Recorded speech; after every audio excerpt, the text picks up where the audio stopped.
Hello and welcome once again to the Comics and More podcast. I'm Patrick Markfort from Articulate Nerd. And I'm Dave Ferraro from Comics and More. And this week we are going to look at the Kramers Ergot, the latest anthology, published by Picture Box, and this is volume 8 in the series, edited by Sammy Harcum. Alright, so we'll just get down to it. We'll go through it artist by artist here. And at the very beginning here we have an overture by Robert Beatty, which is pretty much just like a little introductory right before the table of contents. Has some nice pretty like colors and imagery throughout it. Yeah. A non-narrative piece of the type that earlier volumes of Kramers Ergot have been known for, but which is kind of an exception to a lot of what we find in this volume of Kramers, which is a little more narratively focused than it has been in the past. Robert Beatty was one of a few artists that I wasn't familiar with, or wasn't real familiar with before I read this volume, which is another distinguishing feature, I think, of the book, in that it's not so interested in bringing forward brand new kind of bleeding edge cartoonists. It's a lot more familiar names are featured here. But Robert Beatty was one, not necessarily a cartoonist per se, but an artist who I was unfamiliar with. Also did the cover design on the book, which he showed off, and I liked the overture quite a lot that he did. Okay. Did you want to talk about the introduction at all? Oh yeah, the introduction is by Ian F. Svenonius, who also is a writer, not a cartoonist, but a writer who I was not familiar with before having read this volume. I don't have a whole lot to say about the introduction. What is the title of it? It's Notes on Camp Part 2. Yep. Yeah, it's this kind of wild kind of introduction, linking pop art to the history of gay culture, Christianity versus paganism, ties this all into comics somehow. I thought it was rather entertaining on its own, just as a piece of writing, so I thought it set kind of a fun tone for the entire book. So yeah, overall I liked pretty much every piece in this volume to one extent or another. I'll just say that right up front rather than just continuing to say I like that. I like that piece too. I like that. Yeah, the non-narrative kind of looks like airbrushing color pieces by Robert Beatty, and then the introduction by Ian F. Svenonius I thought provided a fine entry into this great book. Okay.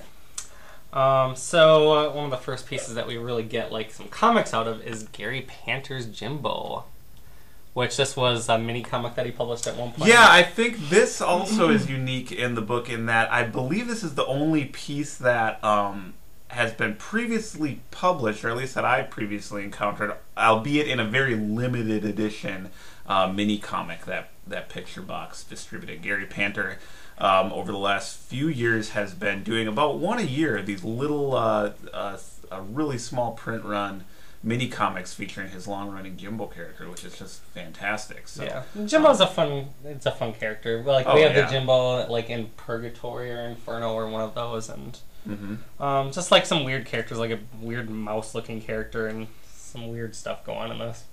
Yes, typical Gary Panter for sure, but always a welcome addition to any anthology. Okay. One of the true greats of comics is Gary Panter, I think. Yeah, and we saw an art show with him in it that had a lot of cool stuff in it. The next one is Warm Genetics House Test Pattern from CF. I haven't read anything from CF before. Oh, he's one of my favorite cartoonists. He does Power Masters. Yeah, if you look at he has a really like just this page even, I just like the design. You can't really see the green color so much in the video that you're watching, but it's just like really beautifully laid out and designed panels. It's a neat little story that's I don't know. It's kind of weird, which is, kind of par for the course in Kramers Ergot, it seems like. But this was one of my favorites just because of the look of the actual offering from CF. Mm-hmm. Yep, he's got a really unique design sensibility when it comes to his comics. He has kind of this wispy, really thin line style. Sometimes it's just copies of pencils without inks. And I don't have the eye to know exactly what medium he's employing here, but there are some interesting patterns and things. And it's also a kind of horror story. I sort of made a list of like the different stories in here and kind of like what genres I sort of felt that they fell under and different ways to divide the stories here. And it seemed to me like there was a lot of horror, like horror as a genre seemed to show up either overtly or more subtly in a lot of the works here.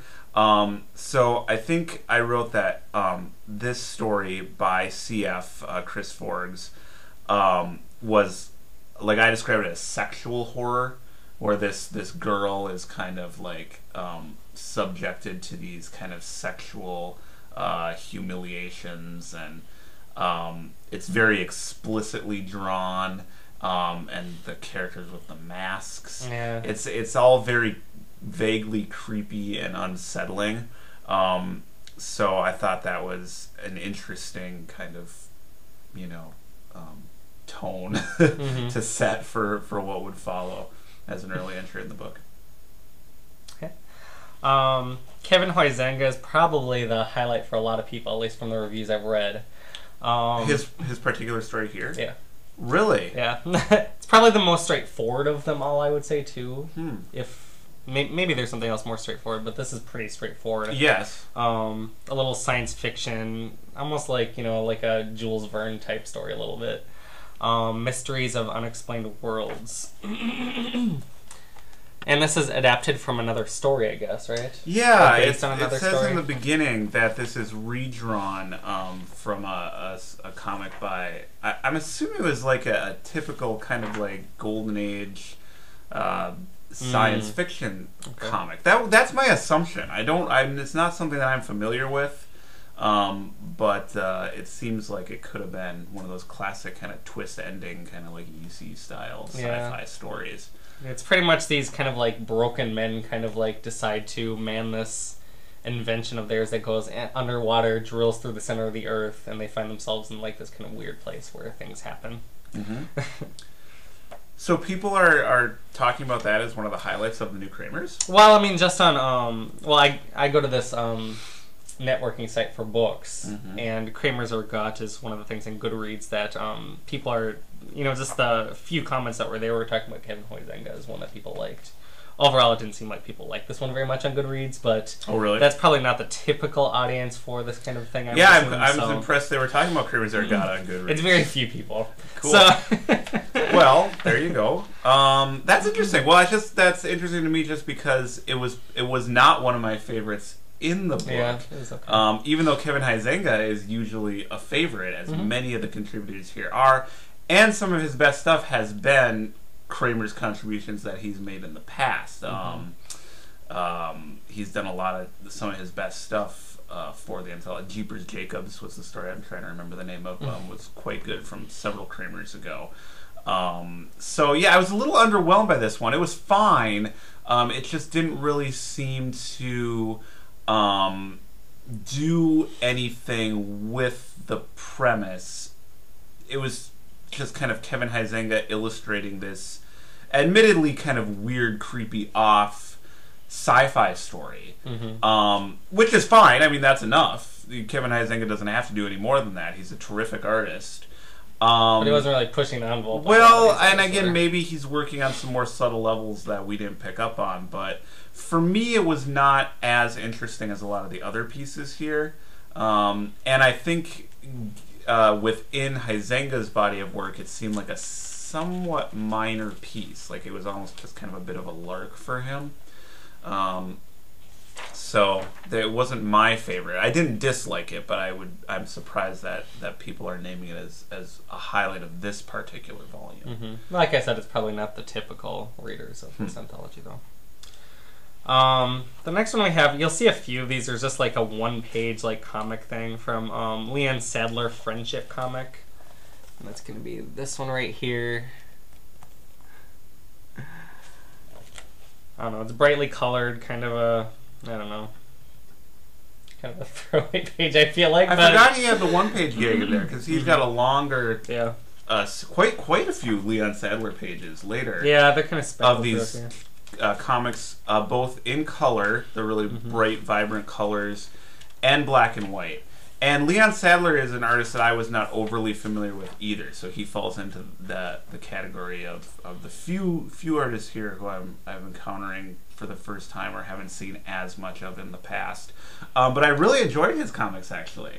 I thought they just were just really vibrantly drawn, kind of in a crude art brute. And he tried style. Like different kind of things throughout it. Like he didn't just stick with one kind of thing. Yeah, it was gags and longer stories and this, and then there's some of this kind of work. Yeah, I read this a little while back before we're filming this. I don't remember a lot of the details about those little troll stories, but I remember I really enjoyed reading them. Yeah, and yeah, he's obviously experimenting. Like he has this like little, sketchbook style, and he has like this thing where he's, I don't know, dealing with like watercolor or something a little bit. Yeah, there's a lot going on graphically in his comics. And I did find that the new I call them the new artists, but the artists that I just wasn't as familiar with before this were some of my favorite pieces. But that might just be the fun of encountering something new. But I really enjoyed those Sadler pieces. I thought they were really good. Okay. Let's see. Next we have Gabriel Bell's Cody. The great Gabriel Bell. Yeah, you like Gabriel Bell a lot, right? Yeah, he just seems to get better and better as a cartoonist the more work she puts out. This is another pretty straightforward one with some like kind of creepy like underlying. Yeah, I put this one in the horror category too. It kind of starts out as kind of a semi-typical alt comics, kind of family drama, or it seems like it's going to go that way, but then it takes a very dark turn as the story goes on. And it's also got kind of a humorous edge to it, which a lot of the material does, kind of mixing horror and humor. So I thought this was another example of that kind of story. But I always like Gabriel Bell. I just find her drawing style really appealing. She's really great at constructing these really short, tightly constructed narratives. She's a really smart, talented cartoonist. She's terrific, so I'm glad she was included here.